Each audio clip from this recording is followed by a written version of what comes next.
Hey guys, it's Lightning Flash here, and today I'm going to give you an update on my chestnut saplings. We're going to be looking at the Chinese saplings I have, the American chestnut saplings or the ones I grew from seed, and the two American chestnuts I found in the woods under the mature American chestnut tree.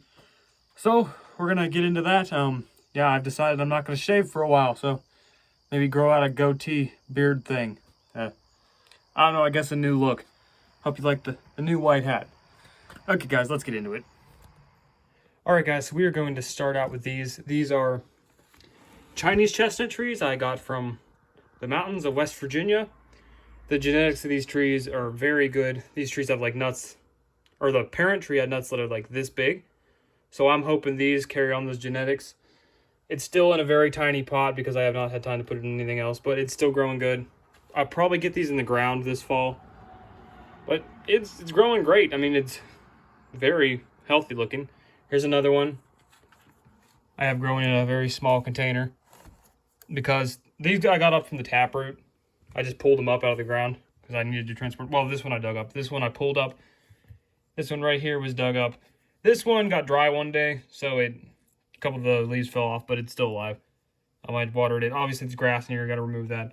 But these should all be getting planted this fall. So 1, 2, 3. Let me give you a slow look at these trees. Hopefully the lighting's not too bad. And there's this little one right here, which is fine. It just has to recover from that. But these ones are doing great. Now let's get on to some other trees. All right, so these Chinese chestnuts came from West Virginia as well in the mountains. I have about I have like 6 trees I brought back, one died, and from West Virginia. This one is doing great. The genetics of these have like very, very giant nuts. So hoping that the parent trees left these ones with the same genetics. But they're doing great. This is a lot smaller and it's growing a lot. And here's the other one. Doing good. Obviously they're gonna have to go in the ground. Probably either, like I've said, fall or spring. Last of our Chinese chestnut trees is the tree that I made a video about saying I abused it. I did abuse it. It's been in a pot for like 4 years now, 3-4 years now.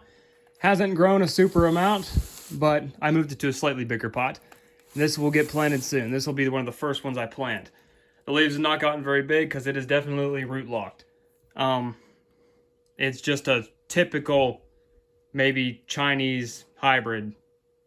Not anything special, but obviously I care about it. I'm going to put it in the ground beside my other one that I planted last year. So, that's nothing special about it, but Chinese chestnuts are a lot more resilient than American chestnuts. If you left an American chestnut in the pot this long, they would not be alive. Chinese, though, they're very tough. So, this will be one of the first ones I plant. Alright, so this is the American chestnut section of this video. These are the ones I grew from seeds that I got from Steve Hartman. This tree in particular right here, I killed it with the sun. Or I didn't kill it, but I killed all the leaves with the sun. So all the leaves that were on it fell off. And it grew new leaves back. And now it's looking really good with these new fresh leaves. Yeah, it got sun shocked. That's why I've not stuck these trees back outside. These will either get planted this fall or next spring. But I will not be sticking these outside again because I don't want to burn them. Unless I'm planting them in the fall. So, as you can see, this tree is doing good. It's in a decent sized pot. Or a trash can I got from Goodwill, but made a good place for it. Okay, let's get on to the next tree. Alright, so here's let's say the biggest one. This tree grew a little weird. It had a fork. If you guys remember, I cut the fork off and it grew like this. The fork was right here. I made a mistake on cutting this tree's bottom leaves off. I should not have done that because I was thinking it would make it grow faster, which was not a good idea. It's going good. I burnt it with the sun too, but the leaves aren't too bad. It has some buds right there, and we might get more leaves before next year. Hopefully we do. But it's in a 5-gallon bucket. It's doing pretty good. Not really much to say about it. It's the oldest of the trees. It's doing good. Obviously, they're not going to do the best in the window. Yes, they need more pot space. That's why they're either going to get planted this fall or this spring. I'll have to talk to the chestnut people about it, or Maybe you guys will tell me which is better, this fall or next spring. This coming, well, you know what I mean, next year. So either fall or the spring. That'll be coming up after that. So that's it with this tree. Let's get on to the next one. Here we have this one, which has taken the most damage from the sun. This one really got messed up by getting burnt. It didn't, like, here's the healthiest leaf on it, but it never fully recovered from getting burned. I was thinking it would grow more leaves, but it hasn't. It needs more soil. I mean, it needs a deeper pot, so I'll have to get it in the ground. I'm thinking of getting all these in the ground either this fall or spring. So, well, as you can see, it's doing pretty good. These are pure American chestnuts that I got from Steve Hartman, as I've said before in previous videos. And there's a collection of 4 of them. You've seen these ones so far. I'll give you a slow view. This one's now the healthiest since all the leaves fell off and it grew more. Maybe if this one would have done the same, it'd look better. But now it's on to the last one out of this collection. I got 4 from him. Let's go on to the last one. All right, so here's the last one. It is a double tree. It looks bad. I mean, it has giant leaves. It probably would have been the healthiest tree, except for what I accidentally did to it. So when it was growing up, I was thinking, oh, I guess it didn't grow up. It was too dry. So I dug down and I killed the stem. So what it did is it sent 2 shoots up, and I didn't cut the 2 shoots off. I should have kept one, but I didn't do it yet.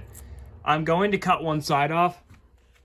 I don't know. I'm thinking of keeping this side since it's more straight and getting rid of this side because I do not want a forked tree. It'll be weak. So I'm thinking keep this side. It has massive leaves, but I'm thinking I'm going to keep this side of it, and then it should be good. This got to get in the ground this fall too, or spring. All right, so that's it. Now these are what I would like to call the priceless trees. These are American chestnut trees that came out from under the giant mature American chestnut that I have a video on that has 20,000 views. This is the offspring of it. Very, very rare. I would say these trees are like priceless to me because I have a feeling that those trees are somewhat blight resistant for probably, I'm thinking there might be blight resistant for 20 years or maybe 30, but we'll see with these saplings if these saplings blight or not. So as you can see, this sapling, not very big. Probably this is its 2nd year, I believe. It was under shade, so it wasn't able to grow very much, but as you can see, this tree is looking really good. So let's get on to the next one. Last but not least, we have the other one. This is from the giant American chestnut too. Mature American chestnut, whatever I want to call it. This one is doing great as well. This is a double tree. I don't usually leave double trees, but this time I might make a exception. But this one's doing great. These are, I'm hoping they have the genetics of their parents and they're blight resistant up to a certain point, or I don't know, not blight resistant, but blight tolerant. Yeah, I'm using the wrong word. Blight tolerant up to a certain point. These ones are doing great. Hopefully, maybe I can find some more this year that grew up. That's it for this video, you guys. Don't forget to drop a like on this video if you enjoyed it. Hit that notification bell. And as always, subscribe for more content if you're not subscribed already. I need to do that in a better order next time, but oh well. Watch that playlist wherever it may be. I hope you guys enjoyed this video of my chestnut saplings. Have a big video where I start planting them all. I got a whole day's worth of work for planting because where I want to plant them is very rocky. I got to clear the area from grapevines, briar bushes. Oh, it'll be a mess, but got to get it done. Comment below, should I plant them in the spring or the fall? Not sure. Has to be done sooner though than later because probably getting root locked. Okay guys, as always, keep electrified. I'll see y'all later.